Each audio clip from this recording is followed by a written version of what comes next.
ஒரு சாராய பாட்டில் இருந்து 10 ரூபாய் கூடுதலாக வாங்கணும். நம்ம எல்லாம் நினைப்போம் 10 ரூபாய் தானே நினைப்போம்.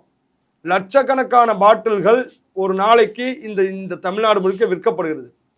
லட்சம் × 10 ஒரு நாளைக்கு சாதாரணமாக 10 லட்சம் ரூபாய் சாதாரணமாக நான் சொல்கிற கணக்கு. ஆனால் பல லட்சங்கள் போகும். அப்போ இந்த அளவுக்கு இதை நீங்கள் இந்த ஊழல் எப்படி நீங்கள் கண்டுபிடிக்க முடியும்? நான் என்ன கேட்குறேன்னா, சாதாரணமாக ஒரு மளிகை கடையில் போயிட்டு ஒரு சின்ன பொருள் வாங்கணும்னா நமக்கு பில்லு கொடுப்பாங்கல்ல. ஏன் நீ டாஸ்மாக்ல இத்தனை ஆண்டு காலமாக பில்லு கொடுக்கல?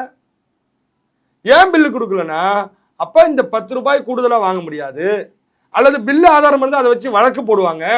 அப்போ இந்த ஊழல் மாட்டிக்குங்கிறதுனால தான் செந்தில் பாலாஜி அவர்கள் இதுவரைக்கும் அங்க பில்லு கொடுக்கக்கூடிய அந்த நடைமுறையை கொண்டு வரவில்லை. ஊழல் செய்ய வேண்டும் என்பதுதான் இவர்களுடைய நோக்கம். இவர்கள் ஊழலே பிறந்து ஊழலே தலைத்தோங்கக்கூடியவர்கள். ஊழலே மூழ்கி இருக்காங்க. மூழ்கி அதன் மூலமாக இந்த நாட்டை கபலீகரம் பண்ணிட்டு இருக்காங்க.